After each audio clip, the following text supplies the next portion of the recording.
ভবঘুরে travel ব্লগের পক্ষ থেকে আপনাদেরকে জানাই শুভেচ্ছা ও সাদর সম্ভাষণ।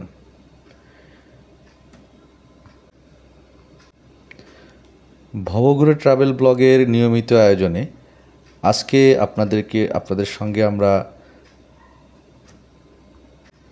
নিয়ে যাব সিরাজগঞ্জ জেলার উল্লাপাড়া উপজেলার নবরত্ন মন্দিরে, যেখানে মধ্যযুগীয় স্থাপত্যকলায় নির্মিত এক নয়নাভিরাম বৈচিত্র্যময় মন্দির। আমরা শেয়ার করব আপনাদের সাথে এর ইতিহাস, ঐতিহ্য ও নানান কাহিনী। সিরাজগঞ্জ শহর থেকে মোটরসাইকেল যোগে আমার সফরসঙ্গী তন্ময়কে সঙ্গে নিয়ে গ্রামীণ পথ ধরে আমরা এগিয়ে চলেছি হাটিকুমরুলের উদ্দেশ্যে।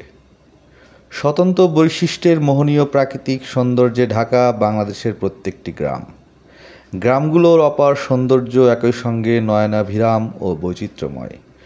প্রত্যেকটি ঋতুর পরিবর্তনের সাথে সাথে তারা পাল্টে যায় নতুন রূপে। এটি হচ্ছে সেই ইতিহাস ঐতিহ্যের অনন্য নিদর্শন নবরত্ন মন্দির। এটি উপজেলার হাটিকুমরুল গ্রামে অবস্থিত বলে একে হাটিকুমরুল নবরত্ন মন্দির নামেও ডাকা হয়, তবে স্থানীয়ভাবে এটি দোলমঞ্চ নামেও পরিচিত। জনৈক রামনাথ ভাদুরী মুর্শিদাবাদের নবাব মুর্শিদ কুলি খাঁর আমলে, সময়টা 1704 থেকে 1728 খ্রিস্টাব্দ, এই মন্দিরটি নির্মাণ করেছিলেন। হিন্দু স্থাপত্যের উজ্জ্বল নিদর্শন কারুকার্যমণ্ডিত নবরত্ন মন্দিরটি 3 তলা বিশিষ্ট। এই মন্দিরে ছিল পোড়ামাটির ফলক সমৃদ্ধ 9টি চূড়া, এজন্যে এটিকে নবরত্ন মন্দির বলা হতো। নবরত্ন মন্দিরটি আবিষ্কারের সময় এখানে কোনো শিলালিপির অস্তিত্ব ছিল না বলে এর নির্মাণকাল সম্পর্কে সঠিক তথ্য পাওয়া যায় না। তবে জনশ্রুতি অনুসারে মন্দিরটি 1664 সালের দিকে রামনাথ ভাদুরী নামে স্থানীয় এক জমিদার নির্মাণ করেছিলেন। তবে কেউ কেউ মনে করেন আরও পরে মন্দিরটি বাংলার নবাব মুর্শিদ কুলি খানের সময়কাল 1704 থেকে 1728 সালের মধ্যে কোনো এক সময় নির্মাণ করা হয়েছিল। কিংবদন্তি অনুসারে রামনাথ ভাদুরী দিনাজপুরের তৎকালীন রাজা প্রাণনাথের বন্ধু ছিলেন। ভাদুরী তার বন্ধুকে তার রাজ্যের রাজস্ব পরিশোধে একবার সাহায্য করেছিলেন। তারই ফলস্বরূপ প্রাণনাথ দিনাজপুরের কান্তনগর মন্দিরের অদলে সিরাজগঞ্জের এই মন্দিরটি নির্মাণ করে দেন। আবার কেউ কেউ মনে করেন ভাদুরী তার নিজস্ব অর্থ ব্যয় করেই এই মন্দিরটি নির্মাণ করেছিলেন।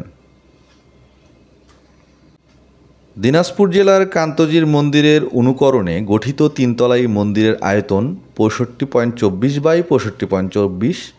বর্গাকার মন্দিরটি প্রায় 2 ফুট প্ল্যাটফর্মের উপর তৈরি। মন্দিরের মূল কক্ষটি বেশ বড়। চারদিকের দেওয়ালের বাইরে চারপাশে পোড়ামাটির ফলক দিয়ে সাজানো ছিল। পরে কালের বিবর্তনে, প্রাকৃতিক আর মানুষের অবহেলায়, সংস্কারের অভাবে সব নষ্ট হলে প্রত্নতত্ত্ব বিভাগ মন্দিরটি অধিগ্রহণ এবং নতুন করে এর সংস্কার করে। মন্দিরটি 3 তলা বিশিষ্ট। এলাকার লোকজন এটাকে দোলমঞ্চ নামে পরিচিত করে। মন্দিরের উপরে রত্ন বা চূড়াগুলো অধিকাংশ নষ্ট হয়ে গেছে। নিচতলায় 2টি বারান্দা বেষ্টিত একটি গর্ভগৃহ। এর বারান্দার বাইরের দিকে 7টি এবং ভেতরের দিকে 5টি খিলান বা প্রবেশপথ। গর্ভগৃহের পূর্ব ও দক্ষিণ দিকে 2টি প্রবেশপথ আর মন্দিরের 2য় তলায় কোনো বারান্দা নেই। হাটিকুমরুল নবরত্ন মন্দির বাংলাদেশের সবচেয়ে বড় নবরত্ন মন্দির। মূল অবস্থায় মন্দিরটি পোড়ামাটির চিত্রফলক দ্বারা সাজানো ছিল, সেটা মন্দির দেখলেই বোঝা যায়। এখনও মাটির গায়ে সামান্য কিছু চিত্রফলকের চিহ্ন খুঁজে পাওয়া যায়। এই মন্দিরটির কোনো শিলালিপি বা নির্ধারিত পরিচয় পাওয়া যায়নি। এই এলাকায় এখনও 2-3 মাইল জুড়ে স্থানীয় মাপে 20 থেকে 25 ফুট মাটি খুঁড়লে পুরনো লম্বা প্রাচীর এবং সারি সারি ইটের অস্তিত্ব খুঁজে পাওয়া যায়। ধারণা করা যায় জমিদারি আমলের এই জমিদার বাড়িটি মাটির নিচে হারিয়ে গেছে। স্থানীয় লোকজনও এটা বিশ্বাস করে। তাদের ধারণা মন্দিরগুলো জমিদার বাড়ির চেয়ে উঁচুতে ছিল, অথবা দৈব বলে মন্দিরগুলো মাটির নিচে হারিয়ে যায়। দোচালা ছনের ঘরের আদলে মন্দিরটার নাম নাট মন্দির, যা স্থানীয় লোকজনের ভাষায় বাংলা মন্দির। আটকোনা মন্দিরটা শিব মন্দির, বড় মন্দিরটা নবরত্ন মন্দির। আর এই নবরত্ন মন্দিরটার পেছনের দিকে আর একটু ভেতরের দিকে অলঙ্করণ করা আরেকটা প্রায় গোলাকার শিব মঠ। এ নিয়েই হাটিকুমরুল নবরত্ন মন্দির এলাকা। খুব ছিমছাম আর পরিচ্ছন্নতার জন্য জায়গাটা বেড়ানোর জন্য আসলেই সুন্দর।